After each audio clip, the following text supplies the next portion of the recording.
పుస్తకాలు, నోట్‌బుక్స్ అందించనున్న ప్రభుత్వం.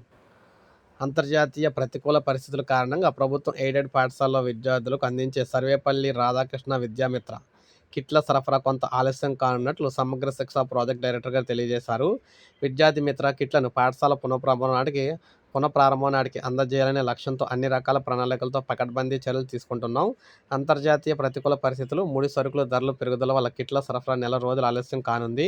క్రూడ్ తదితర ముడి సరుకు ధరలు అంతర్జాతీయ మార్కెట్లో భారీగా పెరగడం, రవాణాల ఆటంకాలు ఏర్పడటంతో యూనిఫామ్ క్లాత్, బ్యాగులు, బూట్లు తదితర వస్తువుల తయారీపై ప్రభావం పడింది. దీంతో సరఫరాదారులు కొంత గడువు కోరారు.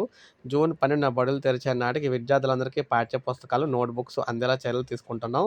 ఉపాధ్యాయులు, తల్లిదండ్రుల సమావేశం జరిగే నాటికి మిగిలిన వస్తువుల పంపిణీ ప్రక్రియను పూర్తి చేస్తామన్నారు.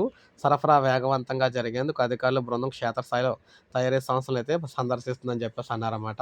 సో, అందువల్ల ఏదైతే ఆంధ్రప్రదేశ్‌లో విద్యార్థులకు సంబంధించి సర్వేపల్లి రాధాకృష్ణ విద్యామిత్ర స్కీమ్ విద్యార్థులకు సంబంధించి అన్ని పుస్తకాలు, బుక్సు, బ్యాగ్సు, బెల్టు, షూ అన్నీ పంపిణీ చేయాల్సి అయితే ఉన్నాయి. ఇవన్నీ కూడా నెల రోజులైతే పోస్ట్‌పోన్ అవుతున్నాయన్నమాట. వాయిదా వేస్తున్నారు. సో, ఇది మనకు తాజా సమాచారం. ఒక లైక్ చేయండి, సబ్స్క్రైబ్ చేసుకోండి. మన ఛానల్ సబ్స్క్రైబ్ చేసుకోండి.